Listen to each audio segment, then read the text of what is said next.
नमस्कार दर्शकों, मैं सीनियर एडिटर दिनेश गौतम।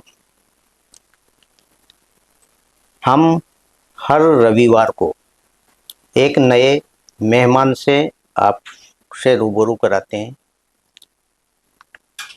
आज मेरे साथ इसी कड़ी में आयुर्वेद महाविद्यालय के असिस्टेंट प्रोफेसर मनीष मीणा जी, जो एमडी द्रव्य गुण से हैं। इनसे इनके विधा के बारे में हम जानेंगे। आइए बात करते हैं मनीष मीणा जी से।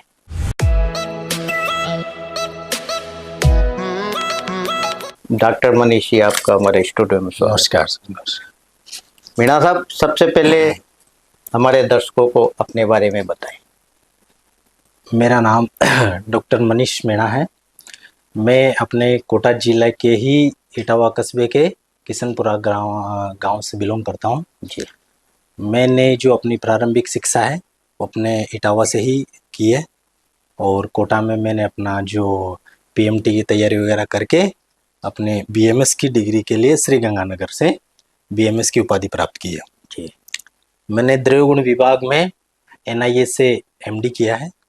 उसके बाद में 2 साल तक प्राइवेट क्षेत्र में असिस्टेंट प्रोफेसर पद पर कार्यरत काम किया है मैंने। जी। उसके बाद मेरा जो अपने एमओ मेडिकल ऑफिसर की जो भर्ती है जी। उसमें सिलेक्शन हुआ था, और अभी मैं हाल ही में जो कोटा महाविद्यालय है, राजकीय आयुर्वेद योग एवं प्राकृतिक एकीकृत महाविद्यालय में, उसमें असिस्टेंट प्रोफेसर के पद पर द्रव्य गुण विभाग में कार्यरत हूँ। जी।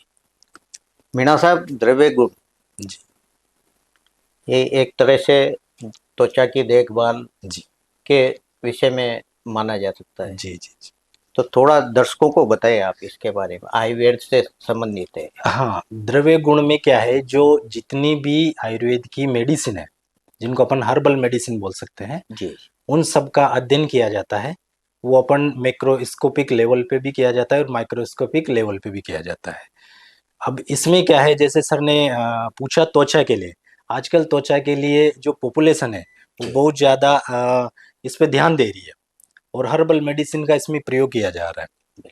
उसमें अब घरेलू नुस्खे भी है, कुछ काफ़ी सारी क्रीम्स वगैरह प्रोडक्ट्स बन के भी आ रहे हैं मार्केट में, जो लेकिन इनको क्या है, जो पॉपुलेशन है या जो आजकल जनरेशन है उसको क्या इतना पता नहीं है। जी। वो इसके बारे में इतना जानते नहीं है कि हर्बल जो मेडिसिन है उसमें केवल हर्बल प्रोडक्ट ही आते हैं कि इसमें केमिकल भी आ रहे हैं। तो उसमें मैं एक थोड़ा सा इसमें प्रकाश डालना चाहूँगा। बिल्कुल बताएं। त्वचा के लिए सर, जैसे एक तो अपन कैसे कैसे अपना इसका यूज करना चाहिए। जैसे अभी सर्दियाँ स्टार्ट हो रही है, जी। सर्दियों में क्या है, आयुर्वेद में 3 दोष बताए हैं, वात पित्त कफ। तो सर्दियाँ चालू होते ही थोड़ा सा वात दोष की प्रकोपित होने लग जाता है। अच्छा। जिससे अपने शरीर की जो स्किन है वो ड्राई होने लग जाती है। बिल्कुल। ड्राइनेस बढ़ने के कारण बॉडी एकदम से रुक्ष रुक्ष सी होने लग जाती है। इसके लिए अपने को अपने पहले से भी अपने जो प्राचीन काल में अपने जो दादी वगैरह है, नानी जी हैं, ये लोग शुरू से यूज करते आ रहे हैं। तिल्ली का तेल है, नारियल के तेल है। तो मैं तिल्ली के तिल का तेल है उसी पे ही फोकस करूंगा। बहुत अच्छा स्नेह करने वाला है। आप पूरी बॉडी में उसका अभ्यंग करिए, अच्छे से पूरी बॉडी में उसकी मसाज कीजिए। इसके अलावा आप अगर और भी कुछ करना चाहते हैं तो रात में सोते टाइम जो नाभि है उसमें तिल के तेल का ही मालिश कीजिए। अपनी नाक में, नासा में 2-2 बूंद तिल का तेल डालिए। तो उससे जो अपनी बॉडी जो ड्राई हुई है सर्दियों में, वो स्नेह की तरफ जाएगी, और बहुत अच्छा मॉइस्चराइजर भी है ये। और एक प्रोडक्ट है अपने जो आयुर्वेद का संहिताओं में बताया गया है, शतदोत घृत नाम से आता है। वो अच्छा है, उसको अपने जो देसी गाय का घी है उसी को धो के बनाया जाता है उस घी को। अच्छा। तो उसको भी आप जनरली यूज कर सकते हैं, और बहुत अच्छे उसके रिजल्ट है। वो नेचुरल मॉइस्चराइजर के रूप में होता है। तो आप इन विधियों से त्वचा की केयरिंग कर सकते हैं, और ये बहुत अच्छा भी है। जी।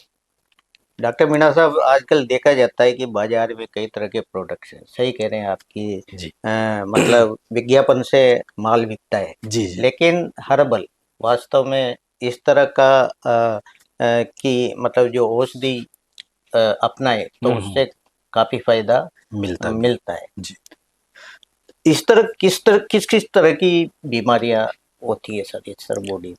स्किन में सर देखा जाए तो जो कॉमनली चीज़ें हैं आजकल, जैसा कि मैंने सर्दियों का भी बताया कि जी रुक्षता, ये रुक्षता से ही आगे चल के काफ़ी सारी डिजीज होने लग जाती है। ये रुक्षता अपनी त्वचा में भी होती है और बालों में भी होती है। जी बालों में भी अगर आप ये ज़्यादा दिन तक रहेगी, अगर अपन इसका आहार और विहार या कुछ अपन इसका ट्रीटमेंट या कुछ इलाज नहीं किया, जी तो ये आगे चल के बालों में इचिंग पैदा कर देगी। इसके अलावा डैंड्रफ हो जाएगा, जो आगे चल के अपने बालों को नुकसान पहुंचाता है।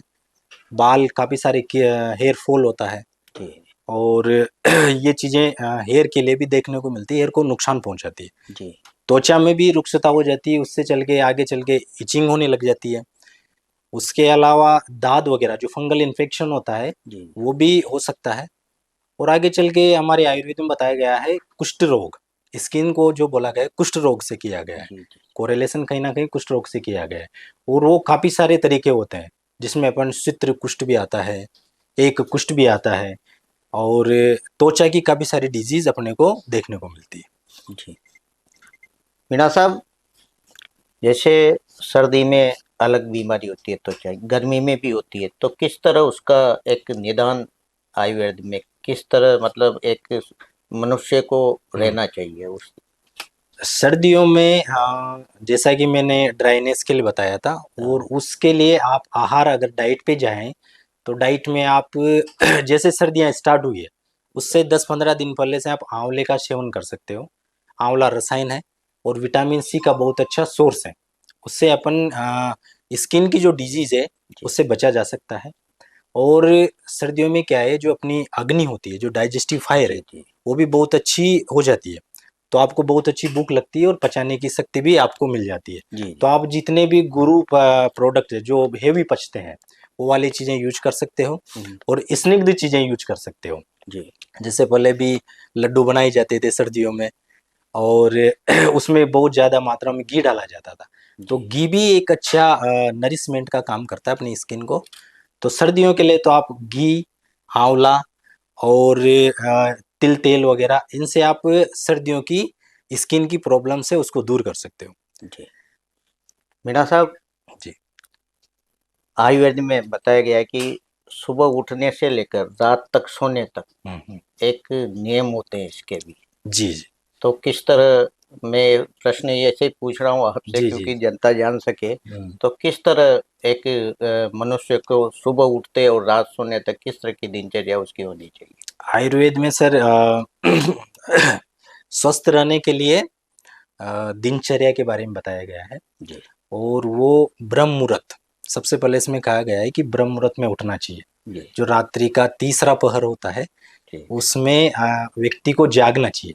जी जागते ही उसको सबसे पहले सोच आदि काम करते ही जो अपने योग की क्रियाएं बताई गई है, जी जिसमें आजकल तो इसका काफ़ी सारा प्रचार प्रसार का भी चीज़ें हो रही है, योग है, प्राणायाम है, ये 10-15 मिनट के लिए ही करनी चाहिए। जी तो ये प्रक्रिया अपने को करना चाहिए। उसके बाद में सर्दियों में उषा पान के लिए बोला गया है, उष्ण जल, जी थोड़ा सा गुनगुना पानी करके, जितनी अपनी कैपेसिटी है उतना आप पानी ले सकते हैं उठते ही। उसके बाद मंजन के लिए बताया गया है कि आपको मंजन करना चाहिए। पहले के टाइम में तो दातुन वगैरह आती थी, तो उनसे नीम के दातुन वगैरह से दांत बहुत अच्छे रहते थे। जी आजकल तो हर्बल में काफ़ी सारे आते हैं पेस्ट वगैरह, उनका भी आप यूज कर सकते हैं। तो मंजन करना चाहिए दांतों के लिए। उससे बाद में नहाने का बता रखा है, स्नान का, जी स्नान करना चाहिए। स्नान करने के बाद में कुछ चीज़ें ऐसी बता रखी है जिनको अपनी बॉडी पे अपन अप्लाई कर सकते हैं। जी सर्दी में जैसे अगरू वगैरह का लेप होता है जो सुगंधित द्रव्य है, जी जी और गर्मियों के टाइम अपन चंदन आदि का लेप लगा सकते हैं, जिसके आजकल काफ़ी सारे प्रोडक्ट आते भी हैं, बिल्कुल उनको भी आप यूज कर सकते हो। और मैं ये चाहता हूँ कि आप डायरेक्ट मार्केट से खरीद के डायरेक्ट उनको ही लाएं और उन्हीं को ही अप्लाई करें, जी बहुत अच्छा है।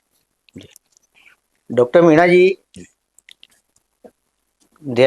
ऐसा देखा गया है कि जैसे सौंदर्य के लिए जी। कई प्रोडक्ट आते हैं बाजार में, हम्म। चेहरा बिगड़ जाता है, महिला हो या पुरुष, हम्म। आयुर्वेद में वो आती है, तो उसको क्या आप सलाह देते हैं? हाँ सर, आजकल क्या है देखो, ट्रेंडिंग पे है सौंदर्य। जी जो सौंदर्यता का एक क्रेज चला हुआ है, जी युवाओं में सबसे ज्यादा देखने को मिलेगा ये। बिल्कुल। और लोग इस कंडीशन में क्या है, सबसे ज्यादा हर्बल प्रोडक्ट यूज करना चाहते हैं, लेकिन उनको क्या है, इंस्टेंट ग्लो के लिए वो कहीं ना कहीं दूसरी ऐसी चीजें यूज करते हैं जो कहीं ना कहीं उनको नुकसान पहुंचाती है। मैं ये सलाह दूंगा कि आयुर्वेद में भी ऐसी काफी सारी प्रोडक्ट है। और हमारा जो महाविद्यालय है, इसमें स्किन ओपीडी चलती है सर। अच्छा हर गुरुवार को मैं जो वैद्य, इससे संलग्न चिकित्सालय है वैद्य दाऊदयाल चिकित्सालय, मैं उसमें हर गुरुवार को बैठता हूँ। हर गुरुवार को स्किन से संबंधित कोई भी डिजीज या कोई भी कुछ भी चीज पूछना है तो आप वहाँ मिल सकते हैं। और ऐसे अगर अपन डेली रूटीन के हिसाब से यूज करें, तब भी आप अगर खाने में यूज किया जाए तो आंवला यूज कर सकते हो, आंवले का जी जूस यूज कर सकते हो। मुलेठी आती है, मुलेठी यूज कर सकते हो। और भी मंजिष्ठा है, सारीवा है। इन सभी चीज़ों को, द्रव्यों को आप किसी का जूस है, किसी के ख्वात हैं, किसी के फांट है, इन चीज़ों में आप इसको डिफरेंट डिफरेंट चीज़ों में यूज कर सकते हो। तो उससे क्या है, अपनी जो स्किन है वो हेल्दी रहेगी और कहीं ना कहीं उसमें बहुत अच्छा ग्लो देखने को भी मिलेगा। जी इंस्टेंट नहीं मिलेगा तो धीरे धीरे जरूर मिलेगा और बहुत अच्छा रिजल्ट भी है। और अपन ये जो केमिकल प्रोडक्ट्स है उनके दुष्प्रभावों से भी बच पाएंगे। जी। कोरोना के बाद अ, आयुर्वेद का वैसे प्रचलन काफी बड़ा है, यानी लोगों के जन जन तक पहुंचा है। पहुंचे। तो आप सर ओपीडी में पेशेंट बढ़े हैं पहले से? हाँ सर, अगर हर्बल मेडिसिन का ही आप ये देखा जाए तो लगभग 7 गुना मार्केट बढ़ गया है। जो हमारी हर्बल मेडिसिन विदेशों में एक्सपोर्ट होती थी, वो 7 गुना तक उसका मार्केट अभी बढ़ चुका है कोरोना के बाद में। और जी आयुर्वेद के प्रति बहुत ज्यादा लोग और पेशेंट, लगभग मैं मानता हूँ 3 से 4 गुना पेशेंट ओपीडी में हमें ज्यादा देखने को मिल रहे हैं कोरोना के बाद में। जी। हाड़ौती की जनता को, जी। आप आयुर्वेद महाविद्यालय के असिस्टेंट प्रोफेसर हैं तो त्वचा संबंधित रोगों की, जी। क्या हाड़ौती की जनता को संदेश देकर जाएंगे किस तरह का खान पान रखें तो ये सब चीजें दूर हो सकती है? जी। मैं यही सलाह दूंगा कि आपके हाड़ौती में संभाग लेवल का जो कॉलेज है वो खुला है। और उसका जो चिकित्सालय है उसमें स्किन की जो सौंदर्य प्रसाधन नाम से एक यूनिट चालू हो चुकी है। आप सभी वहाँ पे आ सकते हैं। और जितनी भी त्वचा से संबंधित डिजीज है उसमें आप आयुर्वेद का, क्योंकि काफ़ी सारे लोग एलोपैथी से जुड़े हुए हैं और उन्हीं चीज़ों में पहले उनका उनके पास ऑप्शन नहीं होता था तो वहीं जाते थे। लेकिन मैं ये उनसे आग्रह करूँगा कि आप आयुर्वेद का यहाँ पे आकर इलाज कराएं। त्वचा संबंधी, चर्म संबंधी जितनी भी बीमारियां हैं उन पे यहाँ आ सकते हैं। वो कोई सी भी बीमारी हो, चाहे एलर्जी से रिलेटेड हो, कोई सी भी डिजीज हो, आप यहाँ पे जरूर आएं। और खाने के लिए मैं यही बोलूँगा कि स्किन की जो बीमारी होती है वो कहीं ना कहीं इसका विरुद्ध आहार बोला गया बिल्कुल है। जैसे कि हमें पहले से भी पता होता था कि दूध के साथ नमक नहीं खाना है, बिल्कुल। बैंगन के साथ दूध नहीं खाना है। यही आगे चल के क्या करते हैं, स्किन की डिजीज पैदा करते हैं। तो ठीक। इन चीज़ों का ध्यान रखना है।